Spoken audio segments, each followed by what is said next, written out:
Hey there, Jerry. Hope you're having a great day today. I finally got a chance to review the video you sent over to me over the weekend.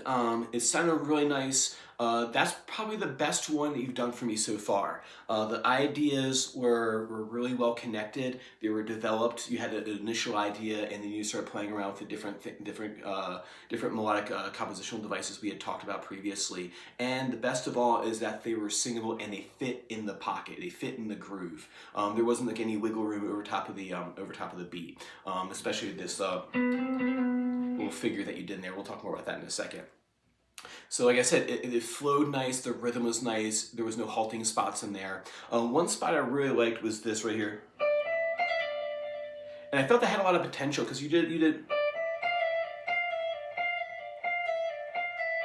right? Which is a good figure right there. It was in the beat and everything. I think what you could do with it is actually vary the rhythm with it. So you can actually do a rhythmic diminution there. So we're gonna make the rhythm, we're gonna shorten the rhythmic values.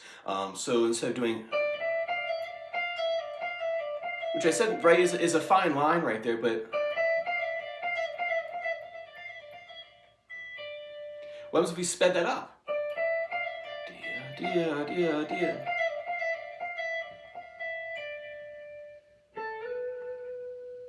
And into a chord tone, right? So since this is over top of it's basically a G mix, this is a G Mixolydian jam is what it is. Right, since this is a G Mixolydian jam, I would aim for those notes of G majors, G, B, and D.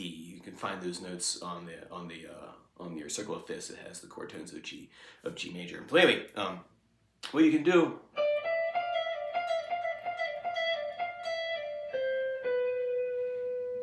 and land on that B right there, for example, so you can practice landing on the third of the chord, right? So.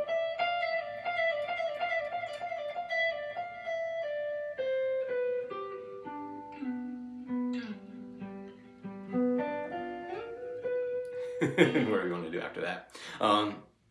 That was good right there. Other spot I really liked, like I said, it was all good. It was all good. I liked your whole solo. But another spot that I think could use some development or have some sort of direction is that little climbing figure you did. So a while ago we had talked about speed development, which is in doing those like sequencing patterns up the neck. You started to do that. You started doing this. And you kind of stopped, I think you stopped like right about here, I want to say. Right, what I would do there is have some sort of like climactic high note at that point. So you did this, and then you came down and did some double stop things coming down the neck. What you might want to consider doing there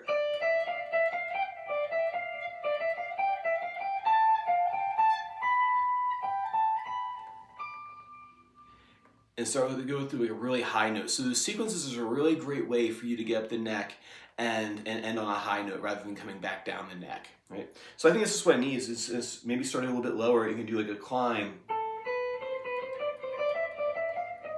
Oops.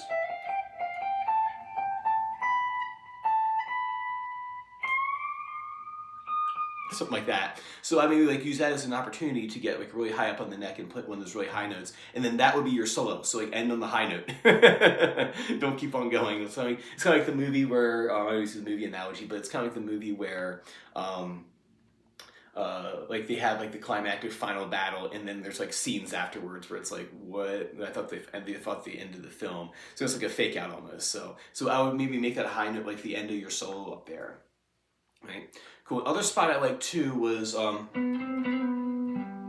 did like a little trill figure in there, and I really liked it because it felt very much with the beat of the song, of the pulse of the song. It fit just right in the pocket, right? So your rhythm was getting a lot better on that. So keep singing what you're playing against it now. And then remember we talked before about finding like a little snippet in someone else's solo and like singing the rhythm back and then trying to replicate that on your own. It doesn't have to be verbatim what they do, but you can get it pretty close. So do a lot of those exercises. The more you do those singing and recreation exercises on your guitar, the more musical it's going to seem on your instrument, and the faster you'll get at it. The first couple are always kind of hard because you haven't really worked out your process yet.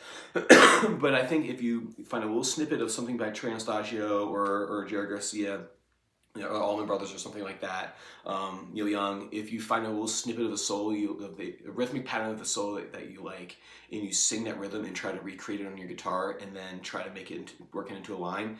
Doing those exercises, you'll just start getting better and better and faster at it. Like I said, the first few times you do it, it's always kind of rough, or it's a little bit longer of a process. But the more you do it, the faster you get. Like I can do them pretty quick. Like I can just listen to something really quick and then go, okay, that's what it is, and play the rhythm back. But that took a while to get down. Anyway, like I said, looks great right here. It's moving in the right direction. I think you maybe want to start doing is what the Gilmour approach is. That what he would do, other than hanging out with studio musicians and in like practicing trading lines and things like that. That say he would record. He would just like record, and he'd go through and he would circle like things that he liked in his own solo, and then he would like kind of like cut them. Like so, he have like all his ideas, and then he like make a note of like, okay, this one's gonna go here, this one's gonna go here. Where does this one go? So he would noodle about for an hour, and he'd come back to the tape and circle all the ideas he liked, and then he'd start taking like Lego pieces. Okay, where is this part gonna go? Where is this part gonna go? Where is this part gonna go? So you might want to start thinking about doing things like that, where you record something like this for me, and you go back through and make a mental note of okay, I like this part of it, I didn't like this part of it. If I subtract that out and put this at the end, and so that way you start building your solo rather than just improvising, right? Now, all those great improvisers can improvise a great solo on the spot, but they had to start somewhere, and somewhere being here. So great. So like I said, great work. And then please feel free to send me over another submission. I'll check in on Friday with you to see how you're doing. And have a great rest of your day. Bye.